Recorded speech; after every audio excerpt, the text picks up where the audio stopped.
നമുക്ക് ബാലിന്റെയും ഗോമതിയുടെ ഇന്നത്തെ നല്ലൊരു കഥ കേട്ടാലോ? വീഡിയോ ഇഷ്ടപ്പെടുവാണെങ്കിൽ ഒന്ന് ലൈക്ക് ചെയ്ത് ഹൈപ്പ് ചെയ്യാൻ മറക്കരുതേ.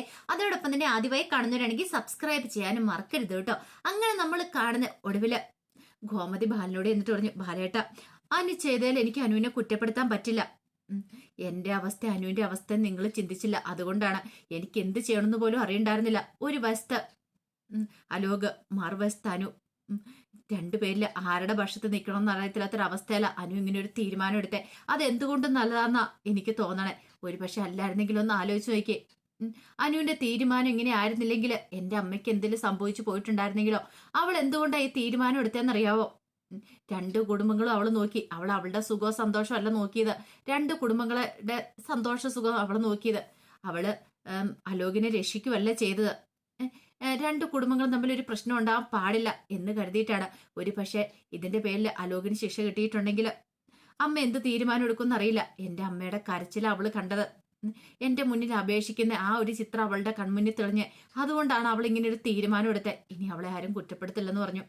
അത് കേട്ടപ്പോ ആര്യം പറഞ്ഞു, എന്നാലും അമ്മ ഇതങ്ങോട്ട് ഉൾക്കൊള്ളാൻ പറ്റുന്ന കാര്യമല്ല. അലോക് അവൻ രക്ഷപ്പെട്ടില്ലെന്ന് ചോദിച്ചു. ആനന്ദ് പറഞ്ഞു, അത് ശരിയാ. അതെ, ഈ പറയുന്ന അലോക് അവന് കുറ്റബോധം ഉണ്ടായിരിക്കോ? ഒരിക്കലുമില്ല. അനു അവന്റെ ഇപ്പം ജീവൻ രക്ഷിച്ചു. പക്ഷേങ്കിൽ അവനാ എന്റെ നന്ദിയും കടപ്പാടും ഒന്നും ഒരിക്കലും ഉണ്ടാകത്തില്ല. അവന് അനുവിന്റെ ജീവൻ നശിപ്പിക്കാനല്ലേ ശ്രമിച്ചത്. അത് മാത്രമല്ല, അവന് വാശിയും വൈരാഗ്യവും കൂടത്തുള്ളെന്ന് പറഞ്ഞു. ആര്യം പറഞ്ഞു, അത് ശരിയായിട്ടുള്ള കാര്യമാണ് ആനന്ദേട്ടാ. അതിനൊരു മാറ്റമൊന്നും ഉണ്ടാകാൻ പോകുന്നില്ല. അനു, നീ എന്താളും ഇങ്ങനൊരു തീരുമാനം എടുക്കേണ്ടിയിരുന്നില്ല. എന്തിനു വേണ്ടിയിട്ടാണെങ്കിലും ശരി. അപ്പോഴേക്കും മീനാക്ഷി പറഞ്ഞു, നമ്മളെല്ലാം നമ്മളെക്കുറിച്ച് മാത്രമേ ചിന്തിച്ചിട്ടുള്ളൂ. പക്ഷേങ്കിൽ അനു അങ്ങനെയല്ല. അനു രണ്ട് കുടുംബങ്ങളെക്കുറിച്ചും കൂടി ചിന്തിച്ചു. അതുകൊണ്ടാണ് അവൾ ഇങ്ങനെ ഒരു തീരുമാനം എടുത്തത്. അവളുടെ തീരുമാനം നല്ലതാണെന്ന് എനിക്ക് തോന്നിയെന്ന് മീനാക്ഷി തന്റെ അഭിപ്രായം വെളിപ്പെടുത്തി. പക്ഷെ അനു ആനന്ദിനൊന്നും അതിനോട് അങ്ങോട്ട് യോജിക്കാൻ പറ്റുന്നുണ്ടായിരുന്നില്ല. പക്ഷെ അപ്പോഴേക്കും ബാലൻ പറഞ്ഞു, മതി നിർത്ത്, ഇനി ആരും അവളെ കുറ്റപ്പെടുത്തണ്ടെന്ന് പറഞ്ഞു. ബാലൻ എഴുന്നേറ്റ് അവളുടെ അടുത്തേക്ക് വന്ന് അനുവിന്റെ അടുത്തേക്ക്, എന്റെ മോള് അവളുടെ ജീവിതമല്ല നോക്കിയത്, രണ്ട് കുടുംബങ്ങളുടെ സുഖവും സന്തോഷവും നോക്കിയത്. അതുകൊണ്ട് അവൾ ഇങ്ങനെ ഒരു തീരുമാനം എടുത്തത്. അവൾക്ക് വേണമെങ്കിൽ അവളുടെ സുഖവും സന്തോഷം നോക്കി വേണമെങ്കിൽ അവൾക്കൊരു തീരുമാനം എടുക്കായിരുന്നു. അത് അവൾ ചെയ്തില്ല. അതുകൊണ്ട് ഇനി ആരും അവളെ കുറ്റപ്പെടുത്തേണ്ട കാര്യമില്ല. ഇനി ഈ വിഷയത്തെക്കുറിച്ചൊരു സംസാരം വേണ്ട. ഇനി ബാക്കി എന്താ അതിനെക്കുറിച്ച് മാത്രം ചിന്തിച്ചാൽ മതി. അല്ലാതെ ഇനിയിപ്പോൾ ഇതെടുത്തിട്ട് അങ്ങോട്ടും ഇങ്ങോട്ടും പറഞ്ഞുകൊണ്ടിരുന്നിട്ട് ഒരു കാര്യമില്ല. അവളെ കുറ്റപ്പെടുത്താനും നിൽക്കേണ്ടെന്ന് പറഞ്ഞു. അപ്പോഴേക്കും ഗോമതി പറഞ്ഞു, ബാലേട്ട, എനിക്കൊരു കാര്യം പറയാനുണ്ട്.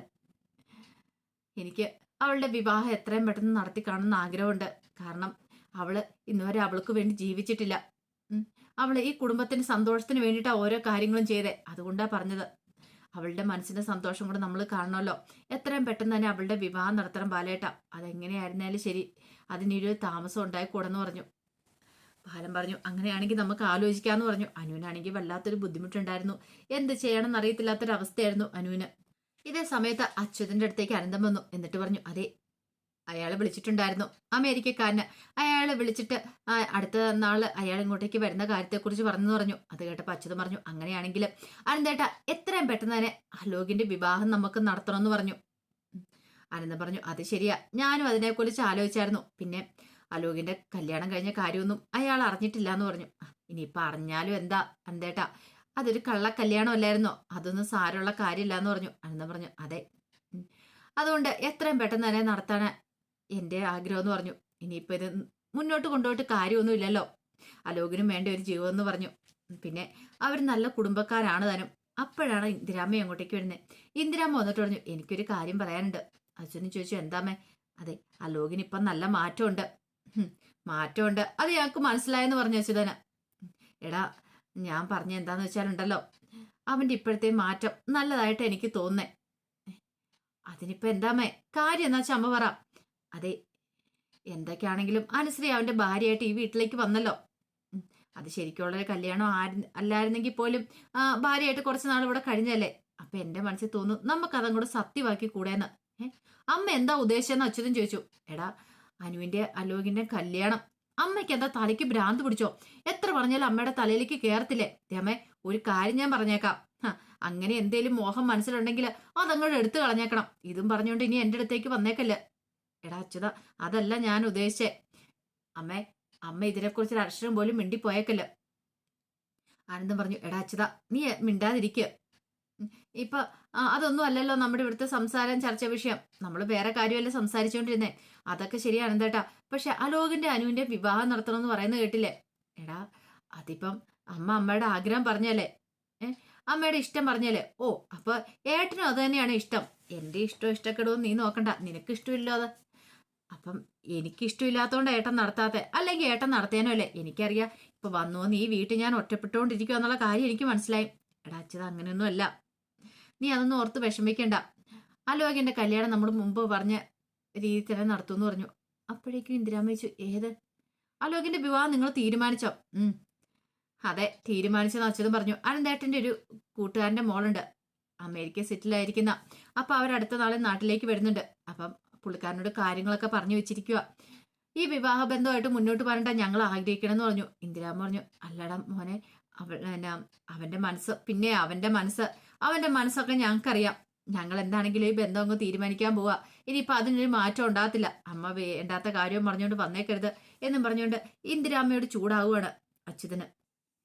ഇതേ സമയത്ത് മിത്ര ഒരു കാറിന്റെ ശബ്ദം കേട്ടാണ് സിറ്റൗട്ടിലേക്ക് ഇറങ്ങി വരുന്നത്. നോക്കും, പരിചയമില്ലാത്ത കാറ്. ഇതാരാ പോലും എന്ന് ഓർത്തു. അപ്പോഴാണ് ജീവൻ കാറിനകത്ത് നിന്ന് ഇറങ്ങുന്നത് കണ്ട് ഒരു നിമിഷം മിത്ര ഞെട്ടിപ്പോയി. അമ്മയെന്ന് വിളിച്ചോണ്ട് അകത്തേക്ക് ഓടിപ്പോയി. എന്താടി നീ എന്താ വിളിച്ചലർന്നേ? ഇത് അടുക്കളയിലേക്ക് വന്നുകൂടെ? അതെങ്ങനെ? എനിക്ക് 100 കൂട്ടം പണിയുണ്ട് ഇവിടെ. അമ്മ അതല്ല, അവര് വന്നിരിക്കുന്നു. ആര്? ആ ജീവനും ജീവന്റെ അച്ഛനും ഒക്കെ. പെട്ടെന്ന് കോമതി ഒരു ഞെട്ടലോടും കൂടി നോക്കുകയാണ്. അപ്പോഴേക്കും അവർ വാതിക്കലേക്ക് എത്തിയിട്ടുണ്ടായിരുന്നു. ഈ സമയത്ത് ആകാശ് മീനാക്ഷിയോട് പറഞ്ഞു, ഒന്ന് പെട്ടെന്ന് ഇറങ്ങുന്നുണ്ടോ? ഇപ്പൊ തന്നെ സമയം പോയി, നിന്നെ കൊണ്ട് ആക്കിയിട്ട് വേണം എനിക്ക് പോകാനെന്ന് പറഞ്ഞു. അങ്ങനെ ഹാളിലേക്ക് വരുമ്പോഴത്തേനുമാണ് സിറ്റ് ഔട്ടിലേക്ക് ജീവനും അച്ഛനും വന്ന് നിൽക്കുന്നുണ്ട്. ആ സമയം ആനന്ദും അതുപോലെ പാലിനും എല്ലാവരും കൂടെ ഹാളിലേക്ക് വന്നു. അവരെ കണ്ടു കഴിഞ്ഞപ്പോഴത്തേനും എല്ലാവരും അന്താളിപ്പോടെ നോക്കുവാണ്. ആ സമയത്ത് ജീവന്റെ അച്ഛൻ ചോദിച്ചു, ഇതെന്താ നിങ്ങൾ എല്ലാവരും ഇങ്ങനെ നോക്കുന്നേ? ഞങ്ങള് പ്രേതങ്ങളൊന്നുമല്ല, മനുഷ്യന്മാര് തന്നെയാന്ന് പറഞ്ഞു. പെട്ടെന്ന് ബാലൻ പറഞ്ഞു, കയറി വരാൻ പറഞ്ഞു. അങ്ങനെ അവരകത്ത് വന്നിരുന്നു. ആ സമയം ജീവന്റെ അച്ഛൻ പറഞ്ഞു, അതെ, ഞങ്ങൾക്കൊരു തെറ്റിദ്ധാരണ ഉണ്ടായിരുന്നു, അതൊക്കെ മാറിക്കിട്ടി. ഇപ്പൊ നിങ്ങളുടെ മോളല്ലേ സോഷ്യൽ മീഡിയ തരംഗമായിക്കൊണ്ടിരിക്കുന്നത്. സത്യാവസ്ഥകളൊക്കെ പുറത്തു വന്നു. ആ ലോക് കാല് പിടിച്ച് മാപ്പ് പറയുന്ന വീഡിയോസും കാര്യങ്ങളൊക്കെ ഞങ്ങൾ കണ്ടിട്ടുണ്ടായിരുന്നു. ശരിക്കും അവന് ശിക്ഷ കിട്ടേണ്ടത് തന്നെയായിരുന്നു. അത് കേട്ടപ്പോൾ ബാലൻ പറഞ്ഞു, അതൊക്കെ കഴിഞ്ഞു പോയ കാര്യങ്ങളല്ലേ, ഇനിയിപ്പൊ അതിനെക്കുറിച്ച് സംസാരിക്കേണ്ടതില്ലല്ലോ എന്ന് പറഞ്ഞു. അതല്ല ബാല, ശരിക്കും ആർക്കാണെങ്കിലും സംഭവിക്കുന്നത് തന്നെ ഞങ്ങൾക്ക് സംഭവിച്ചിട്ടുള്ളൂ. പക്ഷെ ബാലന്റെ മോൾക്ക് അന്ന് സത്യം തുറന്നു പറയായിരുന്നു. അവന് തട്ടിക്കൊണ്ടു പോയതാന്നുള്ള കാര്യം അത് പറഞ്ഞില്ല. അത് പറയുമായിരുന്നെങ്കിൽ അവളുടെ വിവാഹം നടന്നേനെന്ന് പറഞ്ഞു. അതൊക്കെ ഇനി പറഞ്ഞിട്ട് എന്താന്ന് ചോദിച്ചു. പറഞ്ഞിട്ട് കാര്യമൊന്നും ഇല്ലല്ലോ. അപ്പോഴേക്കും ജീവന്റെ അച്ഛൻ പറഞ്ഞു, ഇവന് കുറെ ആലോചന വന്നായിരുന്നു അതിന് ശേഷം. പക്ഷെ എന്ത് ചെയ്യാൻ പറ്റും, ഇവനൊന്നും അങ്ങ് ഇഷ്ടപ്പെട്ടില്ല. കാരണം അനുശ്രീയായിരുന്നു ഇവന്റെ മനസ്സ് നിറയെന്ന് പറഞ്ഞു. അപ്പോഴേക്കും ജീവൻ പറഞ്ഞു, കല്യാണത്തിന് മുമ്പ് അനു എന്നോട് കാര്യങ്ങളൊക്കെ പറഞ്ഞിട്ടുണ്ടായിരുന്നു അലോകിനെ കുറിച്ചൊക്കെ. പക്ഷെ എങ്കിൽ പെട്ടെന്ന് അന്ന് അവളോട് അപ്പൊ അവനും കൂടെ വന്നിറങ്ങി കഴിഞ്ഞപ്പോ എനിക്ക് സഹിച്ചില്ല, എന്റെ മനസ്സും വല്ലാതെ ആയി പോയെന്ന് പറഞ്ഞു. ഈ സമയത്ത് ജീവന്റെ അച്ഛൻ പറഞ്ഞു, അത് ശരിയാ, കാരണം ജലജയ്ക്കാണെങ്കിൽ ഇങ്ങോട്ടേക്ക് വരണമെന്നൊക്കെ ഉണ്ടായിരുന്നു. പക്ഷെ ഒരു വല്ലാത്തൊരു ബുദ്ധിമുട്ട് എല്ലാവരെയും ഫേസ് ചെയ്യാനായിട്ട്. നിങ്ങളൊക്കെ എങ്ങനെ പ്രതികരിക്കുമെന്ന്. കാരണം അവളെ തെറ്റു പറയാൻ പറ്റില്ല. അവൾ അന്ന് അങ്ങനെ പ്രതികരിച്ചിട്ടുണ്ടെങ്കിൽ അത് അനുവിനോടുള്ള ദേഷ്യം കൊണ്ടല്ല. എല്ലാവരുടെയും മുന്നിൽ കല്യാണം മുടങ്ങിയതിന്റെ പിന്നിൽ വീട്ടുകാരുടെ നാട്ടുകാരുടെ എല്ലാം മുന്നിൽ നാണം കിട്ടും. ഇവനെ എന്നെയൊക്കെ ഒരുമാതിരി കളിയാക്കുന്ന രീതിയിൽ ആൾക്കാർ ഓരോന്നൊക്കെ പറഞ്ഞുകൊണ്ടിരുന്നേ. അപ്പൊ ആ ദേഷ്യമാണ് അവൾ അന്ന് ഇവിടെ വന്ന് തീർത്തിട്ട് പോയത്. പിന്നെ അവൾക്ക് അനുവിനോട് ദേഷ്യമൊന്നും ഉണ്ടായിരുന്നില്ല. ഇത് കേട്ടപ്പോ ഗോമതി പറഞ്ഞു, അത് പിന്നെ ഉണ്ടല്ലോ, അങ്ങനെയൊക്കെ സംഭവിച്ചു പോയി. എന്റെ അമ്മയ്ക്ക് വേണ്ടിയിട്ടാ അനുശ്രീ അങ്ങനെയൊക്കെ പറഞ്ഞെന്ന് പറഞ്ഞു കോടതിയിൽ. അല്ലായിരുന്നെങ്കിൽ അവന് ശിക്ഷ കിട്ടിയാനെന്ന് പറഞ്ഞു. അത് കേട്ടപ്പോൾ അത് കേട്ട് കഴിഞ്ഞപ്പോ ജീവന്റെ അച്ഛൻ പറഞ്ഞു, ശരിക്കും അവന് ശിക്ഷയായിരുന്നു കിട്ടേണ്ടിയിരുന്നേ. ബാലൻ പറഞ്ഞു, പോട്ടെ, ഇനിയിപ്പോ അതിനെക്കുറിച്ചൊന്നും നമ്മൾ സംസാരിക്കണ്ടെന്ന് പറഞ്ഞു. അപ്പോഴേക്കും ജീവന്റെ അച്ഛൻ പറഞ്ഞു, അത് പിന്നെ ഞങ്ങൾ വന്ന എന്താന്ന് വെച്ചാലുണ്ടല്ലോ, ഒരു കാര്യം ചോദിക്കാൻ വേണ്ടിയിട്ടാ. ഇവൻ എന്താണെങ്കിലും അവളെ അത്രയ്ക്ക് ഇഷ്ടമായിരുന്നു അനുവിനെ. ഇപ്പോഴും ഇവന്റെ കല്യാണം നടന്നിട്ടില്ല. അപ്പൊ വീണ്ടും നമുക്ക് ആ ആലോചനയായിട്ട് മുന്നോട്ട് പോയാലെന്ന് ഞങ്ങൾക്കൊരു ആഗ്രഹമുണ്ട്.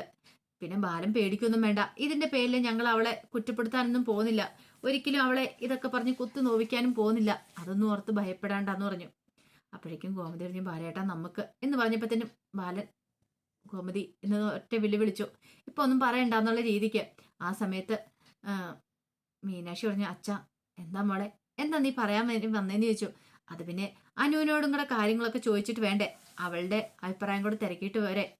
ബാലൻ പറഞ്ഞു, ശരിയാ, അവളോടും കൂടെ ചോദിക്കണം, അവളുടെ അഭിപ്രായം കൂടെ തിരക്കണം. അത് ചോദിച്ചിട്ടോ ഇനിയിപ്പം ഞാൻ ഒരു വാക്ക് പറയത്തുള്ളെന്ന് പറഞ്ഞു. മോളെ മിത്രേ, അനുവിനെ പോയി വിളിച്ചോണ്ട് ഞാൻ പറഞ്ഞു. അങ്ങനെ മിത്ര അകത്തേക്ക് പോയി. അപ്പോഴേക്കും ബാലൻ പറഞ്ഞു, ഒന്നും വിചാരിക്കരുത്, കാരണം കുട്ടികളുടെ കാര്യമല്ലേ, അവരുടെ മനസ്സെന്താന്ന് നമുക്കറിയില്ല. ആ ഒരു പ്രശ്നത്തോട് കൂടിയിട്ട് അവൾക്ക് വല്ലാത്തൊരു ബുദ്ധിമുട്ടും കാര്യങ്ങളൊക്കെ ഉണ്ടായിരുന്നു. ഇനിയിപ്പം ജീവനെ ഇഷ്ടമാണോ, ഇവനെ സ്വീകരിക്കാൻ സമ്മതമാണോ എന്ന് അവളോട് ചോദിച്ചിട്ട് മാത്രമേ ഇതുമായിട്ട് മുന്നോട്ട് പോകാനായിട്ട് ഞാനും ആഗ്രഹിക്കുന്നുള്ളെന്ന് പറഞ്ഞു. അപ്പോഴാണ് മിത്ര പോയി അനുവിനെയും കൂട്ടിക്കൊണ്ട് അവിടേക്ക് വരുന്നത്.